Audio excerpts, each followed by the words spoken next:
زندگی سے شکایت اس لیے نہیں ہے کہ میرے خیال میں زندگی فرمائشوں کی فہرست کا نام نہیں ہے. کیا کہنے ہیں؟ ہم نے کیا ہے کہ ہم زندگی کو اپنا غلام جانتے ہیں. سارا دن اسے حکم دیتے رہتے ہیں. جو خواہش کا غلام ہوا مٹ گیا، اور جو احساس کا مالک ہوا باقی رہ گیا.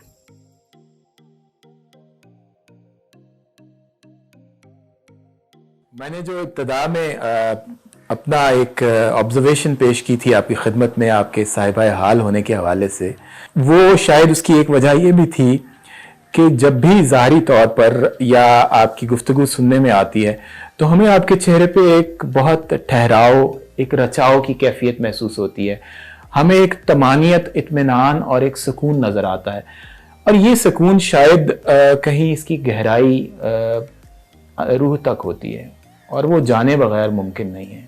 تو میں یہ بات نہیں ہے کہ دوبارہ آپ کو گھیرنے کی کوشش کر رہا ہوں، لیکن میرا تجزیہ پیش کر رہا ہوں عاجزانہ سا. دیکھیے، آپ جو بات کر رہے ہیں وہ ایک بڑی آج کل کی طرز کی، آج کل کی وضع کی، بلکہ آج کل کے اقتدار کی بات ہے. بات صرف اتنی ہے کہ مجھے زندگی سے کوئی شکایت نہیں ہے، اور مجھے زندگی سے شکایت اس لیے نہیں ہے کہ میرے خیال میں زندگی فرمائشوں کی فہرست کا نام نہیں ہے. کیا کہنے ہیں؟ اور مجھے زندگی اچھی اس لیے لگتی ہے، چونکاتی ہے، حیران کرتی ہے، ڈھونڈنے پر آمادہ کرتی ہے، گہرے پانیوں میں اترنے کی دعوت دیتی ہے. مجھے کوئی شکایت نہیں، کوئی شکایت نہیں. اور جو آپ کہہ رہے ہیں کہ اطمینان ہے، معمولی آدمی ہوں، پتہ نہیں کیوں لوگ یقین نہیں کرتے، لیکن میں نے اپنے اندر، اپنے دل میں ایک تہخانہ بنا رکھا ہے. جب بھی باہر کی چیزیں مجھے پریشان کریں، میں سیڑھیاں اتر کے وہاں چلی جاتی. کیا کہنے ہیں آپ؟ ایک ناچیز کا ایک شعر، حالانکہ گستاخی ہے لیکن پیش کر دیتا ہوں کہ ایک تہخانہ ہوں میں اور میرا دروازہ ہے تو، ایک تہخانہ ہوں میں اور میرا دروازہ ہے تو، جس تیرے کون مجھ میں رسائی دے وے. تو میں جب وہاں اتر جاؤں، تھوڑی دیر رہوں تو تازہ دم ہو کے پلٹ آتے. اور وہ جو وقت ہے جو ہم نے چھوڑ دیا یہ کرنا، ایک زمانے میں ہماری تہذیب اس لفظ کی عکاس تھی، بلکہ اس کا نمائندہ تھی، اور وہ لفظ ہے پلٹ کے سوچ لینا. پلٹ کے سوچ لینا. پلٹ کے سوچ لینا. جی. آپ لوگ آج کل اس کو ریفلیکشن کہتے ہیں. جی جی جی جی. بہت ضروری ہے. میں ایک بہت معمولی طالب علم ہوں، ادب کی بہت معمولی طالب علم ہوں، تاریخ کی. یہ جملہ بھی پتہ نہیں لوگوں نے کتنی دفعہ سنا ہوگا، مگر میں انہیں یاد دلا دینا چاہتی ہوں. اور معمولی تر طالب علم ہوں زندگی کی. واہ. ہم نے کیا ہے کہ ہم زندگی کو اپنا غلام جانتے ہیں. سارا دن اسے حکم دیتے رہتے ہیں. میری زندگی تو میرا ہمزاد ہے. کیا کہنے ہیں؟ میرا ہمزاد ہے، اسے خبر ہے نا آخر کیا میرے اندر ہے اور کیا میرے باہر ہے. اور دوسری بات یہ ہے کہ طلب کرنا ہو تو وہ طلب کیجئے کہ مل جائے تو پتہ نہ چلے. واہ واہ.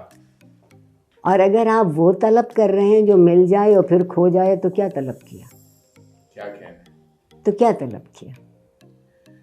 جو میری ناقص فہم نے سمجھا ہے کہ اطمینان کا راز شکایت، گلے شکوے کی عدم موجودگی ہے. ایک تو یہ ہے کہ آپ دوستو اور عزیزو یہ بات اپنے گرہ سے باندھ لیجئے، پلو سے باندھ لیجئے، کیونکہ یہ جملہ جو ہے یہ ایک بہت گہرائی سے برآمد ہوا ہے. شکایت، شکوہ اور گلہ، اس کی روش کو ترک کر دیجئے، اور دوسرا اپنے ہمزاد کے ساتھ ایک کنیکشن بنائیے، اور اپنی ذات میں ڈوب کر ابھرنے کی روش اختیار کیجیے. آپ عصر حاضر کی طرف تھوڑا آتے ہیں. آپ بھی جتنا عمیق آپ کی آبزرویشن ہے، آپ یقیناً یہ محسوس کرتی ہوں گی کہ قحط الرجال کا ایک ایسا دور ہے کہ جس میں جلدی کی دوڑ لگی ہوئی ہے. تو وہ تو میں نے آپ سے پوچھ لیا کہ ٹھہراؤ کا راز کیا ہے. خاص طور پہ ہماری نسل نو کو ٹھہراؤ کی بہت ضرورت ہے. تھوڑا شاعری کے حوالے سے اگر گفتگو کریں تو آج کل یہ روش، یہ وتیرہ، یہ طریقہ، یہ نیا ہی قرینہ سلیقہ آ گیا ہے کہ غزل میں جیسے کاتا اور لے دوڑی. سوشل میڈیا کی موجودگی میں غزل کو بسر کرنے کا، اس کو اپنی ذات کے ساتھ وقت دینے کا کہیں رواج، کہیں ریت، کہیں رسم باقی نہیں رہی، جیسے کہ آپ کے دور میں فیض صاحب اور راشد اور دوسرے آرٹسٹ میں ہوا کرتی تھی. آج کل تو رات کو غزل لکھی اور صبح پوسٹ کر دی. تو اس دوڑ میں آپ ادب کو کس طرف جاتا ہوا دیکھتی ہیں، خاص طور پہ شاعری کے حوالے سے؟ بہت اچھی بات آپ نے کی. دیکھیے، اور شاعری میں بھی آپ نے غزل کو سب سے زیادہ سامنے رکھا. شاعری بنیادی طور پر احساس کا نچوڑ ہونا چاہیے، خواہشوں کا نہیں. خواہشوں کا نہیں. جو خواہش کا غلام ہوا مٹ گیا، اور جو احساس کا مالک ہوا باقی رہ گیا. غالب تو کہہ گئے تھے نہ ستائش کی تمنا نہ صلے کی پرواہ. تو شعر کہنا تو اس کو کہتے ہیں. کیا کہنے، تمہاری سمجھ میں آتا مت سمجھو، نہ صحیح گر میرے اشعار میں مانی نہ صحیح، لیکن جو وہ کہنا چاہ رہا ہے وہ اس نے کہا. اور غالب ایک لحاظ سے بڑا ظالم شاعر ہے. واحد شخص ہے جس نے اپنے شعر اتنے قلم زد کیے، نکال دیے. کیا کمال کی بات ہے.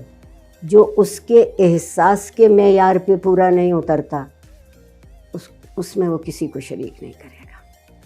کیا کہنے، وہ شریک اس کو کرے گا جو اس کو پتہ لگے کہ یہ بات میں نہ ستائش کی تمنا نہ صلے کی پرواہ. آپ کے یہاں تو شعر بعد میں لکھا جاتا ہے، ستائش کی شرائط پہلے سمجھ میں آتی ہے. تو یہ تخلیقی جوہر کے ساتھ ہم نے کہیں بددیانتی کی ہے، ظلم کیا ہے. اور آج کل اسی ستائش کی تمنا اور صلے کی پرواہ کی وجہ سے کتاب کی شاعری اور مشاعرہ گاہ کی شاعری یا پنڈال کی شاعری دو الگ الگ سٹریمز میں بہنے لگی ہیں. اور شاید اسی وجہ سے ہمارے بہت سارے نسل نو کے دوست احباب جو ہیں وہ اپنی کتاب لانے سے گریزاں ہیں، کیونکہ کتاب مشاعرے کی شاعری جب چھپ کے آئے گی جس میں پیچھے پرفارمنس کا ایلیمنٹ نہیں رہے گا اور جو بھی مداری پن ہے وہ نہیں رہے گا، تو کتاب میں پتہ چل جائے گا اس کا. کیا اچھی بات کہی.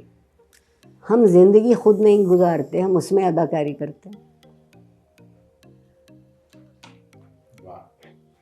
تو اداکاری میں پتہ چل جاتا ہے نا کہ یہ مکالمہ کس نے لکھا تھا، یہ منظرنامہ کس نے دیا تھا، یہ تصویر کس نے کھینچی تھی.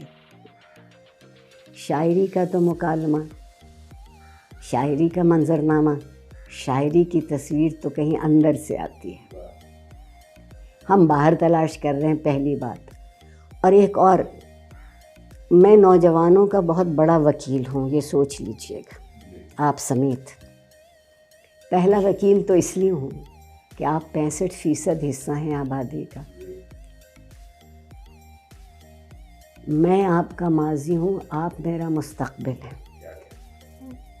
تو میں اس بات کو کیسے بھولوں؟ جتنے دن بھی ہیں، گھڑیاں ہیں تو مستقبل. تو میں اپنے مستقبل سے مایوس نہیں ہو سکتی. کیا امید افزا بات ہے. میں ہونا ہی نہیں چاہیے کہ اگر آپ مستقبل سے ہی مایوس ہیں تو مستقبل آپ کے لیے کبھی نہیں آئے گا. آتا تو وہ ہے نا جس کو آپ چاہتے ہیں کہ آئے.